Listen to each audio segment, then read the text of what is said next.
The movie is set in a dystopian world, which is still reeling from the aftermath of a nuclear war. Due to the high levels of radiation, the atmosphere has become poisonous, and the land has become unsuitable for agriculture. The water sources have also depleted, and there is a serious lack of other essentials like food and fuel. Because of all this, the remaining population of humans have gone crazy, and they constantly fight against one another for survival. Although the world has now become mostly deserted, legend says that there is a city called Green Place, which has abundant water, greenery, and food for anyone to survive. It also has an extremely uncreative name. Next, we are shown a city named the Citadel, which is a system of caves that lies on a cliff. The Citadel has a large community of survivors who are deformed and look half dead due to radiation and lack of food and water. The Citadel is led by a monster-like old man, Immortan Joe, who wears a face mask with air pipes to breathe. He is also the only person in the entire city to have wives. In fact, he has 5 of them.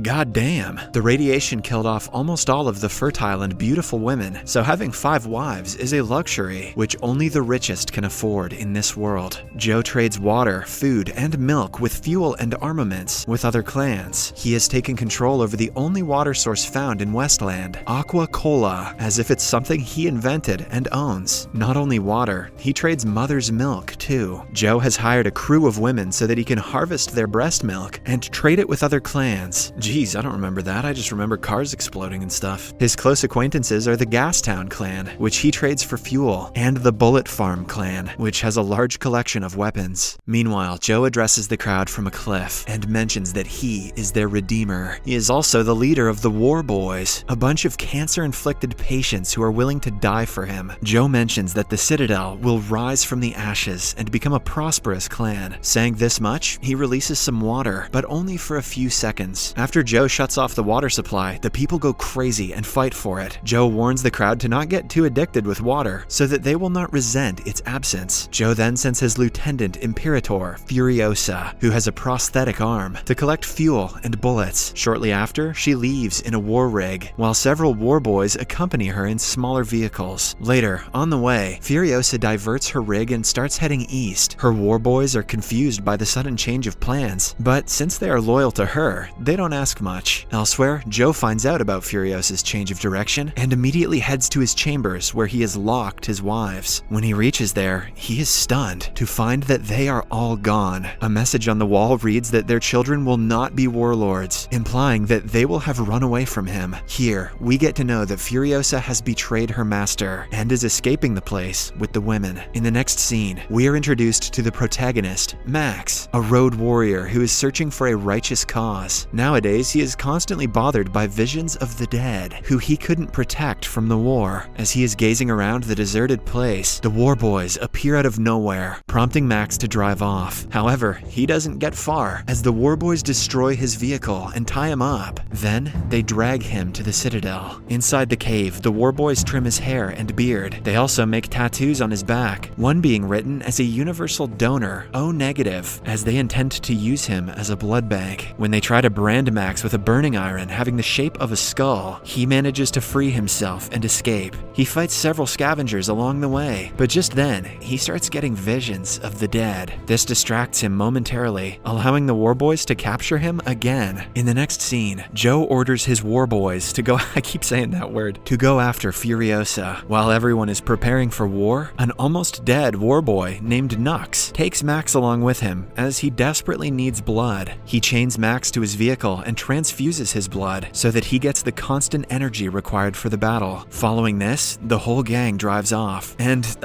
is no one gonna talk about that guitarist with the flamethrower guitar?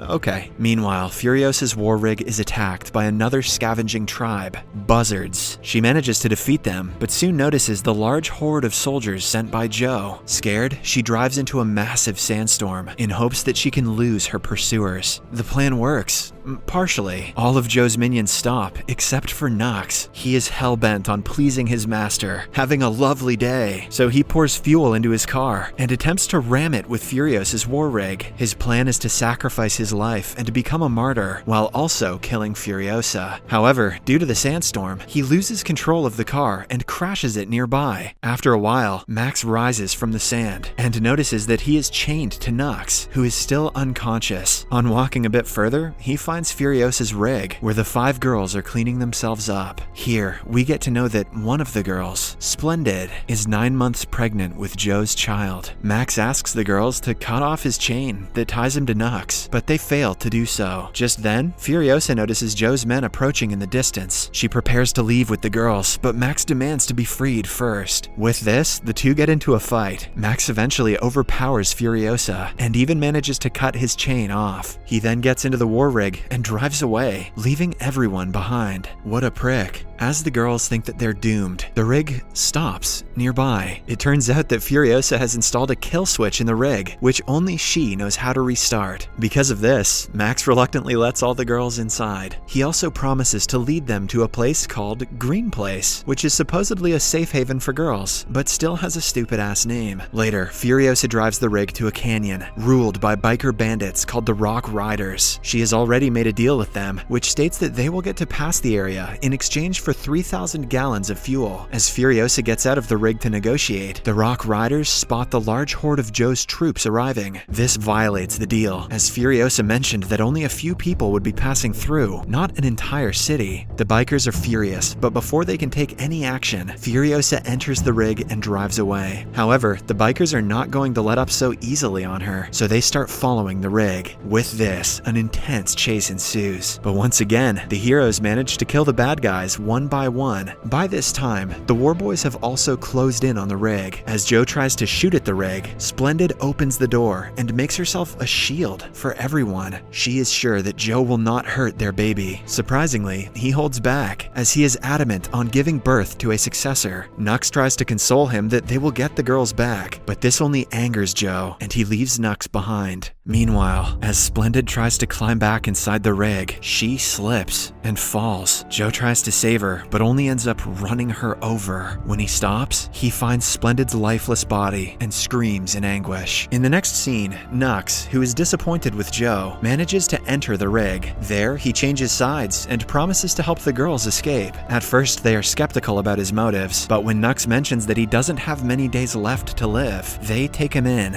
As they drive through the night, their rig suddenly gets stuck in the mud. To make matters worse, the Bullet Farmer gang starts approaching them. It turns out that Joe has sent the gang in return for a large amount of water, with all hopes now seeming to be lost. Nux comes up with an idea. He tells Max to tie a rope around a tree so that the rig can use it as leverage. Surprisingly, the plan works, and the group gets out of there before the enemies arrive. The following morning, Max wakes up in the rig, haunted by the visions of the dead. Furiosa tells him to get some rest, as she explains to him about the Green Place, where she was born and abducted in her childhood. Since she wants redemption, and Joe's wives want hope for their lives, they decided to run from the Citadel. After a while, they reach a place in the desert with a tower where a woman, the Valkyrie, screams for help. Although Max thinks it's a trap, Furiosa steps out of the rig and shouts her mother's name and her clan's name, Seeds. Soon, the Valkyrie climbs down the tower, and she is joined by several other elderly women on bikes. They all spend a moment of joy as they are reuniting after decades. Following this, Furiosa asks directions to the Green Place, but to her horror, the women reveal that the place has become desolate and is not suitable for living anymore. They explain that the muddy swamp they passed through was the Green Place, but it is now poisonous and infertile. They also reveal that the remaining mothers of their clan have died long ago. Hearing all this, a shattered Furiosa falls on her knees and breaks down in despair. Later that night, Furiosa tells Max that the Seeds will help them ride across the salt flats to find a new home. The only problem is that they have to leave the rig and ride on bikes for about 160 days to reach there. As expected, Max despises the idea and tells Furiosa that he won't be joining them. The next morning, Max gets a terrible vision of his dead daughter. When he wakes up, everyone is already gone. Max realizes that he cannot make the same mistakes again, which led to his daughter's demise, so he quickly drives to the bikers. He stops them and asks them to go back to Citadel, which which has abundant water and food crops. Also, the place is unguarded now since Joe and the War Boys have been in pursuit of them. Furiosa thinks long and hard about it, but after she realizes that Max is correct, she agrees. Soon, the group rides in the rig, accompanied by the Seeds on their bikes. Joe sees the rig going towards the canyon and realizes that they are driving back to the Citadel since it's unguarded. Worried, he immediately tells his men to pursue the rig. After a bit of high-speed chasing, the War Boys finally catch up with Furiosa's rig, and a brutal war ensues. Several of Joe's men are killed, but the good guys also suffer casualties in the form of the bikers. Furiosa is also injured when a War Boy jumps onto her with a dagger. With the war getting more brutal by the minute, Furiosa and her group somehow manage to get an upper hand. With the help of Nux, she manages to get onto Joe's rig. The two then start tussling in the moving vehicle, but Furiosa eventually ends the fight when she attaches Joe's mask onto the wheels, taking his face off and killing him instantly.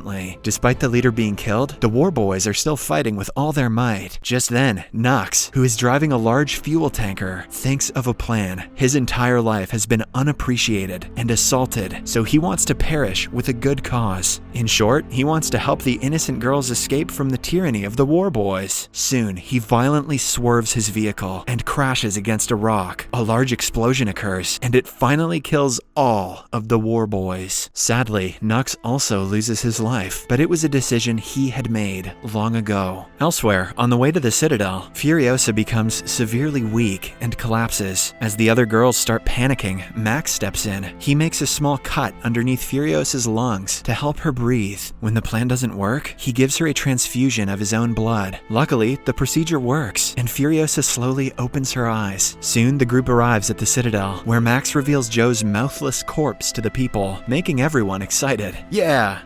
The War Boys. The people of the Citadel rip off Joe's corpse as they are happy that the tyrannical rule has finally come to an end. They then start shouting to let Furiosa and Joe's wives inside the cave, as they are the real rulers. With the public support against them, Joe's War Boys reluctantly comply and make the ladies their rulers. As Furiosa and her group overlook the entire crowd, she notices Max silently leaving the place. Since his promise has now been fulfilled, he will venture to new lands, where other people are in need of help. The movie ends as an unlimited supply of water is released from the cave, sending everyone into a state of frenzy.